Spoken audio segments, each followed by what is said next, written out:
A lei da atividade. Nossa tarefa como comunicadores não é tentar deixar os outros deslumbrados conosco, mas causar um impacto. Também não é apenas convencê-los, é transformá-los. A prática da educação cristã hoje em dia tem sido por demais passiva. E isso é uma incongruência, pois o cristianismo é a mais revolucionária força do planeta. Ele transforma vidas. E, no entanto, ao trabalhar com essa força revolucionária, nós a colocamos numa firma, em concreto.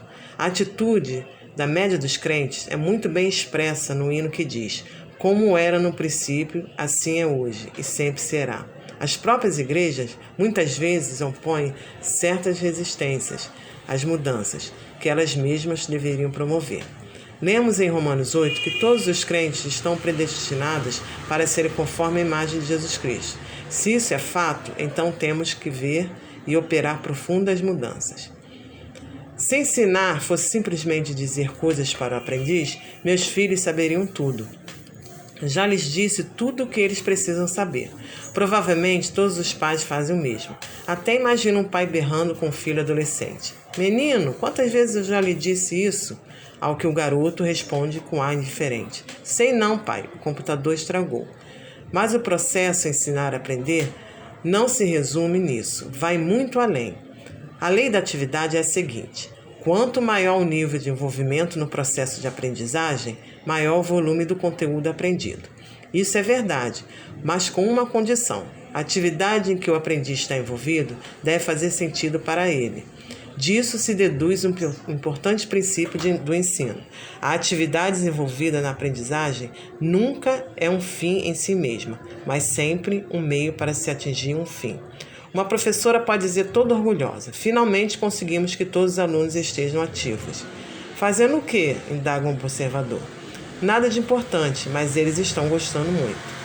Nunca percamos de vista nosso objetivo. É ele que irá determinar o produto final. Nós só obtemos aquilo que estabelecemos como meta. Durante alguns anos, participei de uma organização que não possuía um objetivo definido e já existia havia 25 anos. Por fim, um dia comecei a pensar: afinal, qual a razão de ser disso aqui?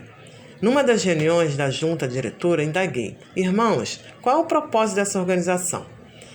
É uma boa pergunta, irmão Hendricks, disse alguém. Irmão Bron, o senhor já está aqui há mais tempo. Saberia dizer qual é o objetivo dessa organização? Indagamos uma por uma das pessoas que se encontravam à mesa e ninguém soube dar uma resposta clara, convincente. Enfim, falei: posso fazer uma proposta? Ah, claro, estamos sempre abertos a propostas. Proponho que enterremos essa coisa. Mas, irmão Hendricks, já estamos funcionando há 25 anos. Pois essa é a melhor razão para sepultarmos. Abandonei a organização, mas eles ainda estão lá. Que objetivos? Não sei e nunca vou saber. Quando falamos em atividades com objetivos definidos, refiramos-nos a atividades adequadamente programadas. Pensemos um instante nas 3 afirmações abaixo e vejamos como podemos melhorá-las. O exercitamento leva ao aperfeiçoamento. A experiência é nosso melhor mestre. É fazendo que se aprende. Para começar, a afirmação número 1 é falsa. Na verdade, um constante exercitamento numa atividade não produz necessariamente o aperfeiçoamento. Ele forma um hábito. Se uma pessoa joga tênis ou peteca, por exemplo, mas exercitar-se de maneira errada, pode praticar aquele esporte anos a fio e nunca irá melhorar sua técnica. Ela precisa da orientação de um técnico para mostrar-lhe como deve girar pulso ou segurar a raquete, etc. Só assim poderá aperfeiçoar-se. Portanto, aquela afirmação seria mais exata se expressasse o seguinte: o exercitamento adequadamente orientado leva ao aperfeiçoamento. Quando a afirmação de número 2 também é incorreta, fato que a experiência é o melhor mestre, mas não é necessário que uma pessoa experimente drogar-se cocaína para se conscientizar do seu poder destrutivo. Aliás, muitos dos viciados nessa droga não estão convencidos dos perigos dela. Assim, a melhor maneira de se dizer isso seria: uma experiência adequadamente avaliada é nosso melhor mestre. Até onde estou informado, a primeira pessoa a fazer a informação do número 3 foi Platão. E é verdade, é fazendo que se aprende. Mas aprende-se também a fazer coisas erradas.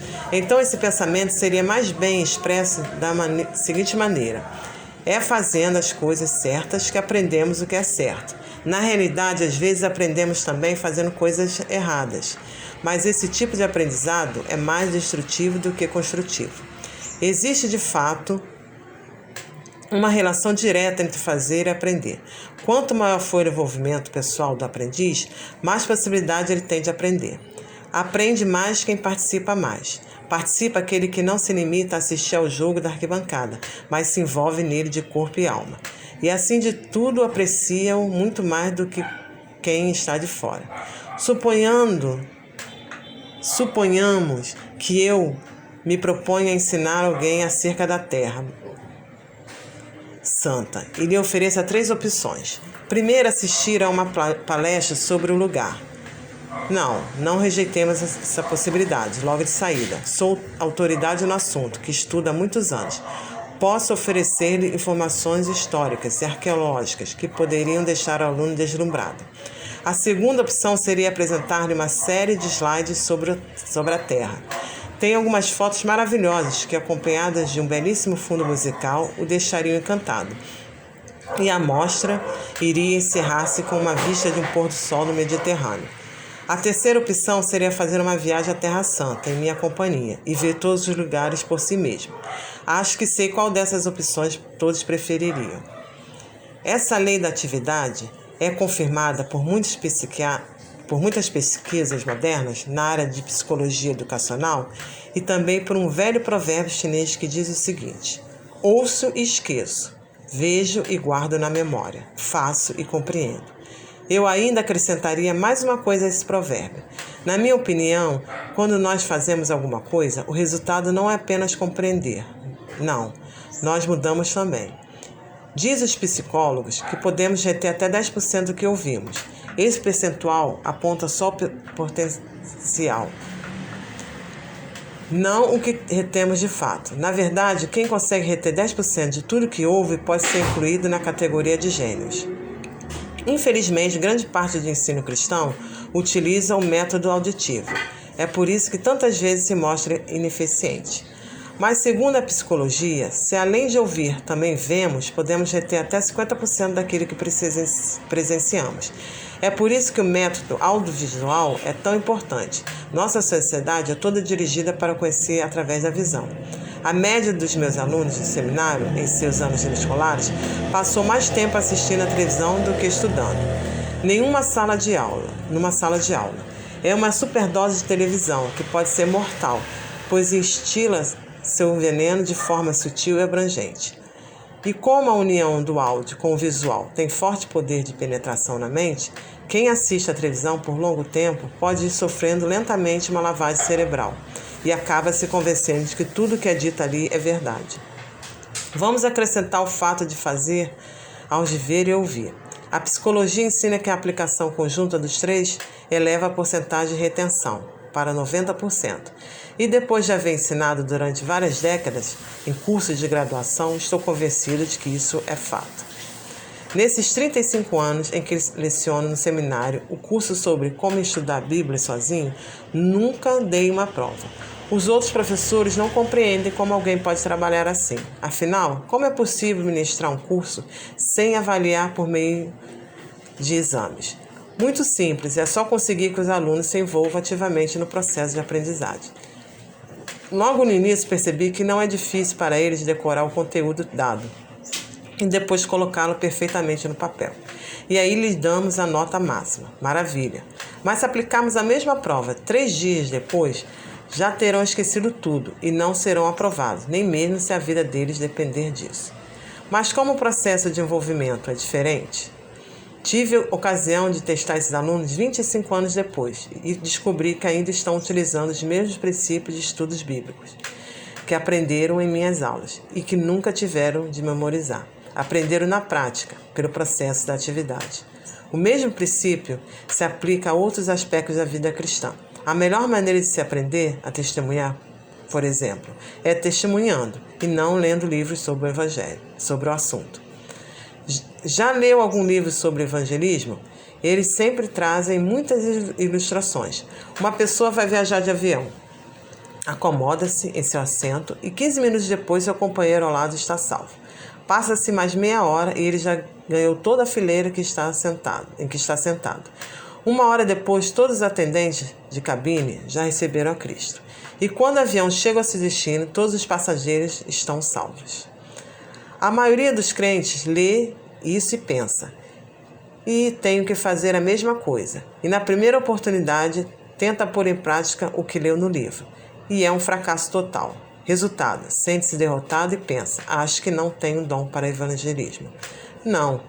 Para que se aprender a evangelizar, é preciso evangelizar, começar a praticar. É a melhor maneira de se aprender a fazer qualquer coisa. Na Bíblia, a verdade e a vida prática estão sempre ligadas.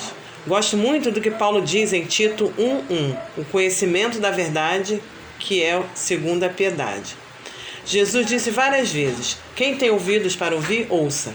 Na primeira vez que li isso, pensei: Senhor, isso é brincadeira? Para que a gente tem ouvidos? Para pendurar brincos? Para juntar cera? Mas, na verdade, ele estava se referindo a outra coisa. Sempre que lemos a palavra ouvir no Novo Testamento, podemos ligar a ela a palavra fazer.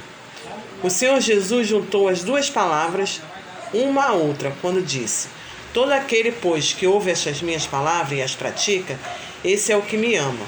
Por que me chamais Senhor, Senhor, e não fazeis o que vos mando? Em outras palavras, ele afirma: ou parem de me chamar de Senhor, ou comecem a fazer o que eu mando. Portanto, em educação cristã, o fator principal não é ter conhecimento, é obedecer agindo. De certa forma, estou sempre em discussão com Deus. É que tenho a tendência de ficar exibindo para Ele o meu conhecimento de Sua palavra. Mas não sei porquê, Ele nunca parece ficar muito impressionado com isso. E por que deveria? Tudo que sei veio-me por revelação dele. E ele está constantemente mostrando o quanto ainda estou longe de me parecer com Jesus. No plano espiritual, o oposto de ignorância não é conhecimento, é obediência. Segundo o ensino do Novo Testamento, saber e não praticar significa não saber nada. Então Deus me disse: Hendrix, você já compreendeu isso aqui? Já, Senhor, respondo. Já entendi. Ótimo, replica ele. Agora é a sua vez de agir. Recordemos a lei da atividade. Para se obter o máximo de aprendizado, é preciso o máximo de envolvimento. Dizemos que essa lei é verdadeira se for atendida uma condição. A atividade deve fazer sentido. Quais os tipos de atividades que podem fazer sentido para o aluno? Quero citar aqui 5 formas de atividade significativa. Em resposta a essa pergunta, qualquer educador pode utilizar esses tipos, seja qual for a matéria que leciona e a faixa etária dos alunos. Ao dar tarefas para os alunos com o objetivo de levá-los a envolverem-se no processo de aprendizagem, e temos que dá-la mesmo, tenhamos o cuidado de fazê-lo dentro de uma esfera de liberdade. Queremos enquadrá-los dentro de uma estrutura, não de uma camisa de força. Geralmente peço aos alunos para estudarem determinada passagem bíblica, procurando os princípios espirituais nela contidos, e depois os anotarem. E sempre fazem a inevitável pergunta: Dr. Hendrix, quantos princípios o senhor quer? Não sei, respondo. Quantos você quer? Ah, replica o aluno gaguejante. O senhor é que é o professor. Mas é você quem está estudando, é você quem está pagando pelo curso, não eu. Isso normalmente o deixa meio desavorado. De modo geral, levo de 2 a 3 anos para modificar esse tipo de mentalidade estudantil. O aluno vem de um sistema educacional onde a regra geral é procurar descobrir o que o professor quer. Ele nem percebe que está destruindo sua capacidade de aprender. Nossos alunos estão se esforçando para agradar a pessoa errada. Procuram dirigir tudo para o professor, em vez de fazê-lo para si mesmos. Então a pergunta a ser feita aí é: o que você quer? E não o que o professor quer. A aprendizagem tem que brotar do próprio aluno. Não é o professor que a derrama dentro da cabeça dele. O professor simplesmente a retira de dentro dela. Certa vez dei um curso para alunos do seminário sobre a arte de acampar. Trata-se de um aprendizado muito divertido, com momentos de descontração e alegria. Primeiramente, fazemos uma exposição em sala de aula de todas as instruções teóricas a respeito do assunto. Depois vem a parte prática, um percurso de canoa pelo Rio Brazos. Então digo aos alunos: muito bem, minha gente, vamos lembrar que um dos princípios básicos para o sucesso da viagem é amarrar tudo na canoa. Temos que amarrar todos os objetos para que não se percam, caso ela vire. Entenderam bem? Claro, professor, está tudo anotado. Ótimo. É muito bom anotarem tudo. Mas o que eu quero saber é se vão amarrar tudo na canoa. Alguma vez já tiveram de dormir numa colchonete molhado? Tudo bem, professor, já entendemos. E assim lá vamos nós para o Brazos. E empurramos para a água as 10 canoas. 3 minutos depois de partirmos, 4 viram. E em 3 delas os pertences não estão amarrados. Dá para acreditar? Vamos dormir. Após uma noite não muito agradável para os que tiveram de dormir em colchonetes molhados, todos nos levantamos para preparar o desjejum. Durante as aulas teóricas, havíamos dividido a turma em grupos, dando a cada grupo a responsabilidade de planejar seu próprio cardápio e providenciar os arranjos necessários. Leve o que acharem melhor, expliquei. Não tem importância o que vão levar, pois de qualquer jeito vão deixar queimar a comida mesmo. Mas lembre-se de levar também tudo o que for necessário para a preparação de comida. Então, alguns rapazes que não dormiram bem à noite começam a se movimentar para preparar o desjejum planejado, panquecas. Mas esqueceram de trazer a espátula para virar a panqueca. Além disso, o fogo está meio ruim e ela vai ficar encharcada. Já viu alguém virar panquecas com gravetos? Acabam quase todas caindo no fogo. Aliás, as que restam também, de tão intragáveis, acabaram tendo o mesmo destino. As coisas posso garantir. De agora por diante, sempre que qualquer um daqueles rapazes sair para acampar, vai se lembrar de levar a espátula. Então temos que dar orientação e não fazer imposições.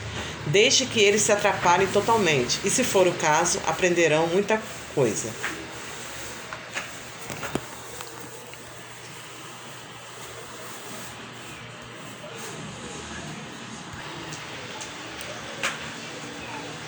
Atividades que deem ênfase à função e aplicação na prática. São atividades, então, nas quais o aprendiz utiliza na prática o que acabou de aprender.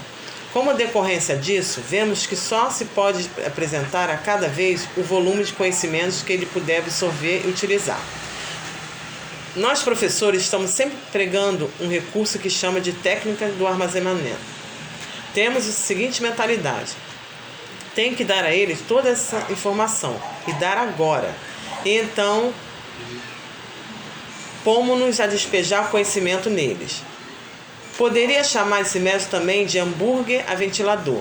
Coloque-se a carne nas hélices, em seguida liga-se o aparelho e todo mundo fica com um pouquinho dela. Exatamente como Jesus ensinou, não foi? Lembra-se daquela ocasião em que ele disse aos discípulos: olhem aqui, vou permanecer com vocês apenas 3 anos. Então é bom absorver tudo isso agora. Não, claro que não foi assim. Jesus, que era a personificação da verdade, nunca agiu dessa forma. Aliás, o que ele disse aos discípulos foi: tenho ainda muito que vos dizer, mas vós não podeis suportar agora. Quando vier, porém, o Espírito da verdade, ele vos guiará a toda a verdade. Atividade com objetivo definido. Como já dissemos, é o objetivo que vai determinar o resultado. Nós conseguimos daquilo que perseguimos com meta.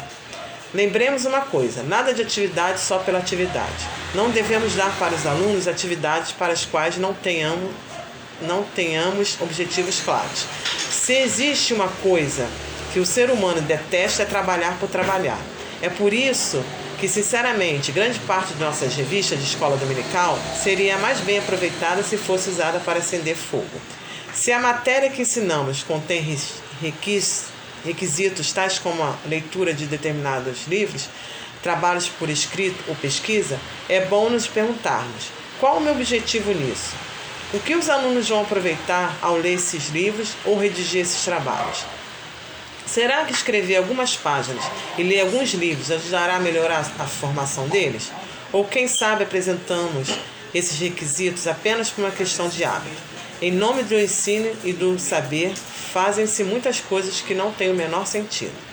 Outro fator semelhante a este da atividade pela atividade é a preocupação de oferecer entretenimento. Certa vez o aluno escreveu o seguinte no trabalho: quando é que a igreja vai parar com essa mania de dar entretenimento?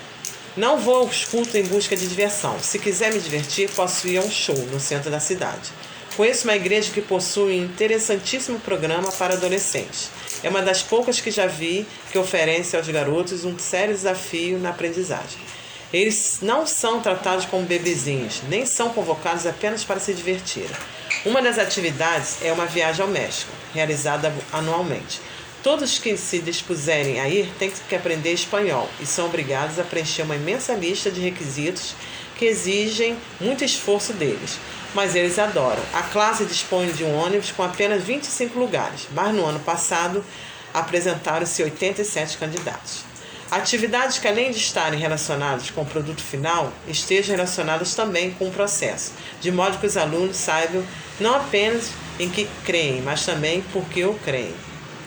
Se oferecermos aos alunos apenas o produto final, e parece que todos nós agimos exatamente assim, nós os limitaremos em consequência de nossas próprias limitações. Mas se os envolvermos também no processo, abrimos-lhes as portas de um caminho sem fim, e eles podem até superar-nos e se tornarem mais eficientes que nós. Uma das razões por que estou há tanto tempo lecionando no seminário é que isso me proporciona a alegria de ver muitos dos meus alunos se formarem e prosseguirem na caminhada e me ultrapassarem e superarem muito aquilo que eu poderia fazer. Sinto-me profundamente realizado quando, depois de trabalhar com eles, vejo-os utilizando meu trabalho para ir bem longe do que eu poderia. Algumas organizações evangélicas têm efetuado pesquisas entre jovens e descobriram uma incrível similaridade entre o crente e o não crente, no que diz respeito a sistema de valores, moralidade e conduta. A diferença entre eles é apenas verbal. Quando se pergunta a um jovem crente se ele mente, rouba ou pratica sexo, ele diz que não, ao passo que o não crente confessa: claro, se for do meu interesse, sim.